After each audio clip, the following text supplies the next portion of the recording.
Hey, what's up guys, WRG here with another video. So today we're going to be doing an in-depth analysis and comprehensive overview of the Modular Handgun System program by the military. They just released their new report in January of 2018 and we're going to be looking over their year of 2017, see how it went. This is their executive summary and analysis.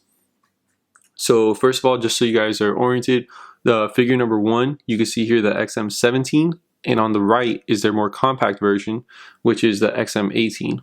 Now, by far, the XM17 is going to be the most prominent gun throughout the Army, but they also obviously have their compact version for special missions and where concealability is an issue. Now, the contract was awarded to SIG SAUER in January 19th of 2017, and one of their major findings was a drop testing issue. No surprise. We had this with the P320. Omaha Outdoors had done one of their most famous tests showing how it was an issue where they would drop the gun at a specific angle and the gun would discharge. The military found the same issue with their guns as well. So basically in the military's testing, an empty primed cartridge was inserted and the striker struck the primer, causing a discharge at a specific angle whenever it was dropped. Now, SIG obviously had to do something about this, and they engineered a change protocol, which is the military refers to as an ECB, engineering change protocol. And they basically, their solution was to lighten everything up. Basically, it almost looked like inertia of the weight of the trigger was causing it to fall downwards and causing it to discharge. So they just literally lightened everything up and it fixed the problem. Although they did have an issue with splintering of 2 triggers during this testing. So another issue that they found with the XM17 and the XM18 was double ejections, and this is basically where an unspent round was ejected along with a spent round. I've personally never even seen that happen, but SIG managed to make it happen here. So it basically increased with the frequency of testing. So the more testing they did, the more they saw this problem. The Army decided to do a root cause analysis and try to identify where these problems were coming from. Now, another thing to note is that the testing showed a major issue with ball ammunition, more so than with specialty ammunition such as hollow pointed ammunition. It's really not functional for the field at this point because the ball ammunition was so unreliable. So they're definitely going to do a root cause analysis and try to see what's causing that. Now, during their modular handgun system testing, the special purpose ammunition, like I said, met the minimum requirement for reliability, which is mean rounds between failure. However, it did not meet the mean rounds between stoppages, which is different than obviously the mean rounds between failures. And they define these things both differently. So basically a stoppage, according to the military, is defined as a deficiency that prevents the pistol from operating as intended, but could be immediately corrected by the operator. Now, a failure is defined as a hardware deficiency that requires replacement or repair. So basically the operator is stuck if this gun completely fails. So when we're looking at the different failures, the slide stoppages accounted for 50% of the XM17 stoppages and 75% of the XM18 stoppages observed. One of the major issues that they found with the slide stoppages was that the slide failed to lock after the last round was fired.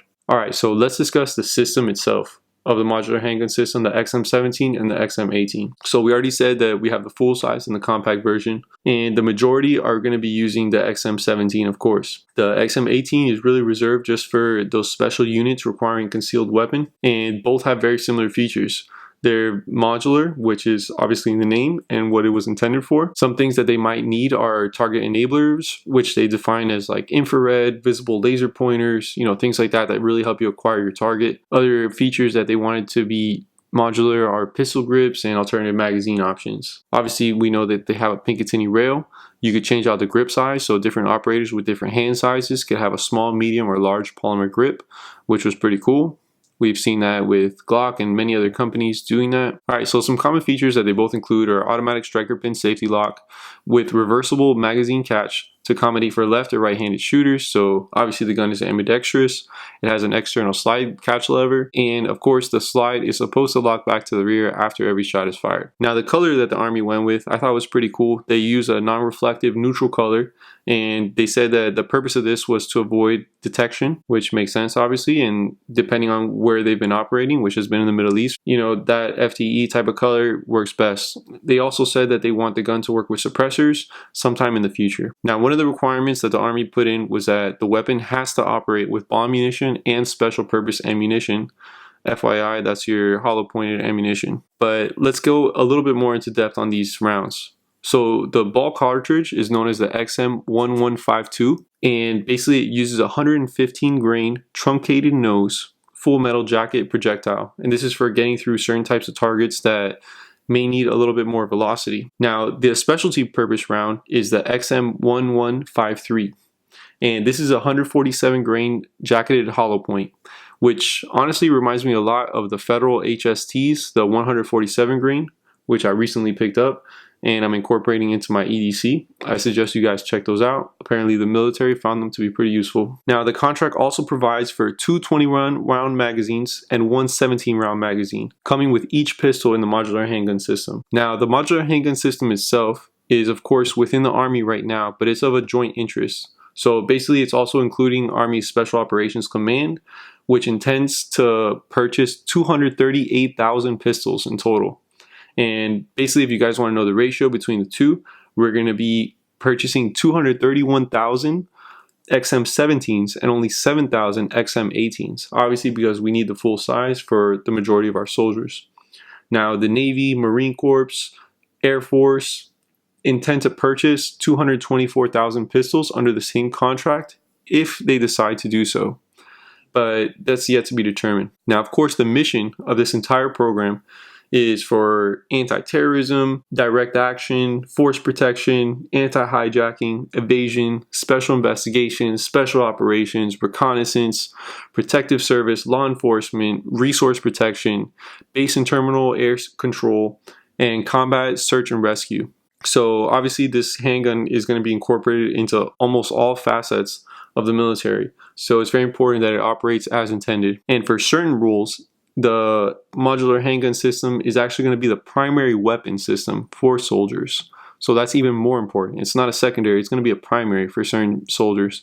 And this, of course, is during foreign and U.S. humanitarian assistance, counterterrorism, counter-narcotics, maybe some urban terrain operations, close quarter battles, CQBs operations, and things of that nature. So it's very important that it operates as intended. Now, the major contractors, obviously, like we said, are SIG, and for the ammunition, it's actually Winchester. In total, there were 9 proposals submitted by vendors, and the Army selected the 9mm version. Obviously, that's the one they wanted to go with, which is a variant of the P320. And again, this program was awarded in January 19th of 2017. Interestingly enough, Glock filed a protest with the Government Accountability Office on February 24, 2017, basically challenging the Army's interpretation of the solicitation regarding the minimum number of contract awards required by the RFP.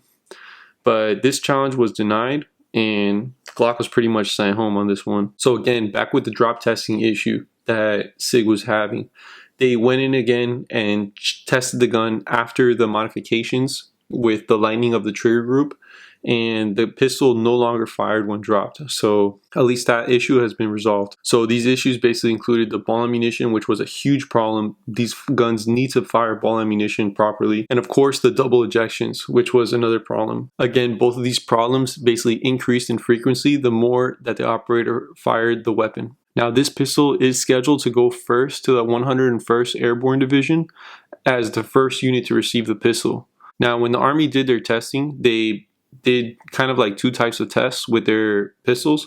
They basically chose the special purpose rounds to shoot into ballistic gelatin, and they also shot through like realistic battlefield barriers that they found for the ball cartridges. Now the Army has yet to make their full rate production decision, which is going to be done on September of 2018. Now as for the accuracy of the gun, it did pass the test, and in my opinion this is a pretty stringent test. And basically the modular handgun system had to meet an accuracy requirement of 10 shots at 35 meters with a 4-inch group.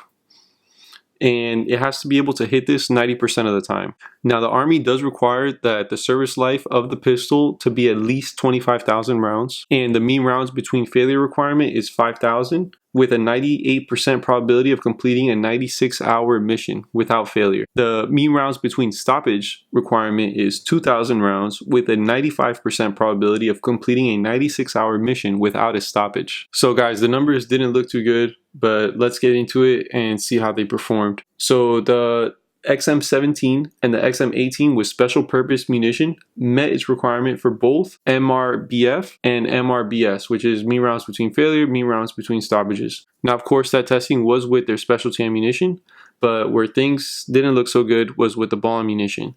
So under this specific requirement, they did not pass the test. So let's go through it. The XM17 demonstrated 6,944 mean rounds between failure with a 99% probability, so that did well. The XM18 demonstrated 3,906 mean rounds between failure, 98% probability. Now, the XM17 demonstrated 343 mean rounds between stoppage, 75% probability.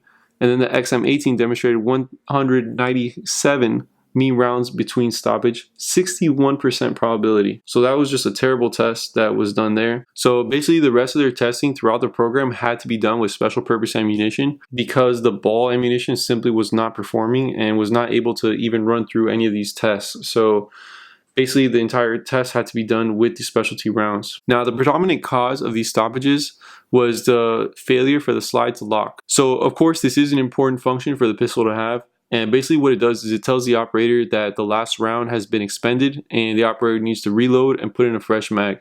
So very important for the operator to have that. And if the gun itself is not producing what it needs to do, the operator may not know that he has to reload.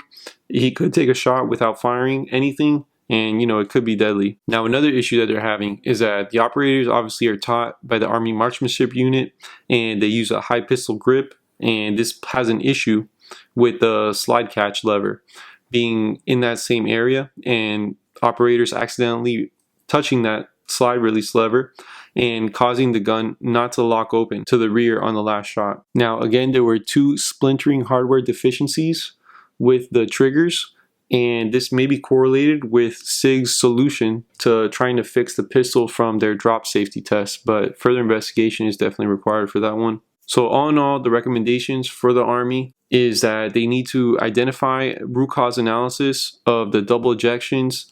They need to find out why this ball ammunition is not working. Variability in the manufacturer trigger group mechanism is a major issue. They need to get that consistently done and corrected. And then another issue, of course, is the slide catch lever, which we were just discussing, that the operators, by using their grip, are actually accidentally engaging that, which is causing an issue for the pistol not to function correctly. All right, guys, so all in all, definitely some major issues with the SIG. I know that they're going to be offering this firearm for civilians and in a civilian version. Personally, I would not touch that thing until they fix all these problems, because obviously the problems here are going to translate into the problems into the civilian market. So they definitely need to correct all these issues. But if they do, and I believe they can, remember this contract is worth $530 million. I don't think they want to screw this up. They have their top engineers working on this. And SIG is a great company, and I know we're being a little harsh on them, but they are a great company. They do produce quality products, and I do believe that they can come through and fix this issue. So again, that's pretty much the summary of what's been going on. Definitely have some work to do ahead of them, but hopefully they do get it done. Again, if they correct all this stuff, I would probably be interested in getting the real final version that the military will be using. I think it's going to be pretty cool. I like the fact that they include two 21-round magazines and one 17-round magazine with each pistol. I think that's pretty cool, at least for the military side. I'm not sure what they're going to be doing with the civilian version. And also, I think it's kind of crazy that they expect you to conceal a 17-round pistol for the military, and then 21-round will be standard. But anyways, that's the military. Pretty cool stuff. Thanks for watching, guys. If you like this video, please like, share, subscribe. Definitely more videos coming soon. This is definitely a different style of video that I'm doing today. Just kind of analyzing some recent news. If you guys like that, please let me know. Leave some comments down below. Thanks for watching. WRG out.